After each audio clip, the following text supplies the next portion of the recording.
Hi guys, welcome to this video where we'll talk about the third move played by black, pawn to j6. This gives birth to the fianchetto variation in the Ruy Lopez opening. The Ruy Lopez contains this set of moves: pawn to e4, e5 by black, knight to f3 attacking the pawn, knight to c6 defending that pawn, then bishop to b5. This is the move that gives birth to the Ruy Lopez or the Spanish opening or the Spanish game. So there are various responses or reply here by black. However, we are going to talk about pawn moving to j6 in this video. There are responses like pawn to a6 attacking the bishop. There is knight to f6. There's also bishop to a square like this. There's bishop to this square c5. In this video, our major concern is how do we deal with pawn to j6? Black intention naturally in this position is to keep the king safe by creating a kind of defense over the king. What I mean is this: black wants to put the bishop here on g7. Probably the knight comes out to this square e7 or comes to this square f6. Then the king castles to the short side. You see, this kind of setup and defense is sometimes hard to break compared to the conventional castling setup we know.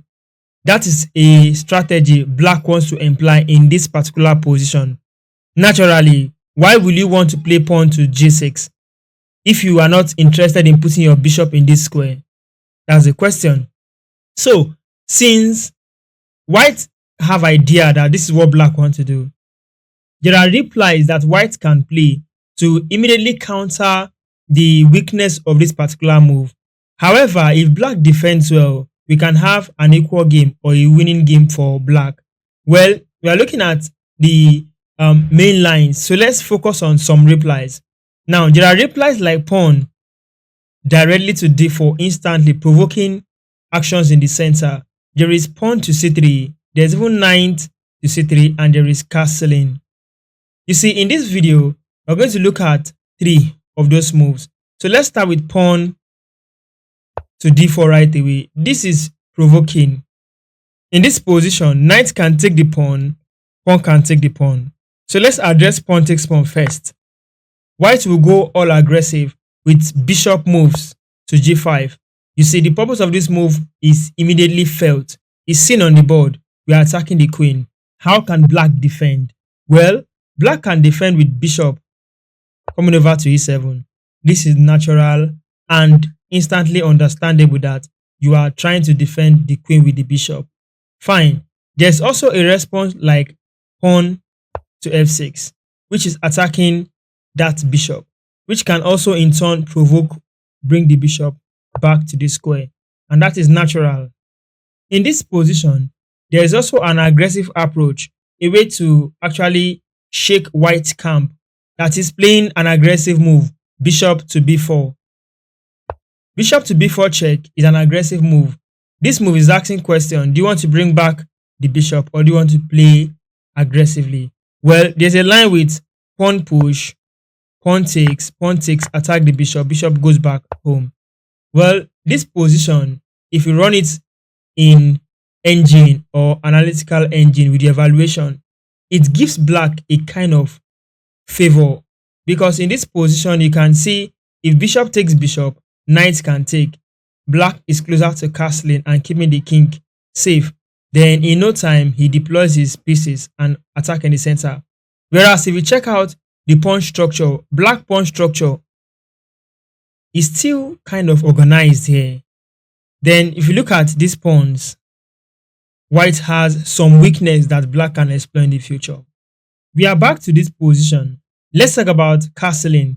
If white castle instead, black can go on with his intention to keep the king safe and also control the center the hypermodern way by playing the bishop first. If rook comes into the game, then knight follows, attacking the pawn and also developing a minor piece. Then c3 follows, black castled, and the game is cool from here. I believe in this position, well, we need to be very careful because now the pawn in the center is a major target. So I still think instead of castling faster here, we can as well throw in pawn move first to defend the pawn in the center, and so on and so forth. Those are ideas we can learn and see from this particular variation. Let's talk about the other variation after J6. Let's talk about pawn to C3. The purpose of pawn to C3 is clear. We want to control the center as early as possible, and this is just the fourth move, C3. So if black goes in with his idea, we can simply play our king to castle. Simple. Everybody is playing well, and their ideas are easily understood on the board. So if black continue with this move, attacking it in the center, this move follows, defending the pawn. If black castles, then you can throw pawn to d4. Pawn takes, and you can see the advantage instantly. White has gotten the center. In black side, black has gotten the king to be defended. The bishop and the knight are well placed. Then the bishop is now functioning in a defensive role. Well, I believe in this video you have learned one or two ideas from this video.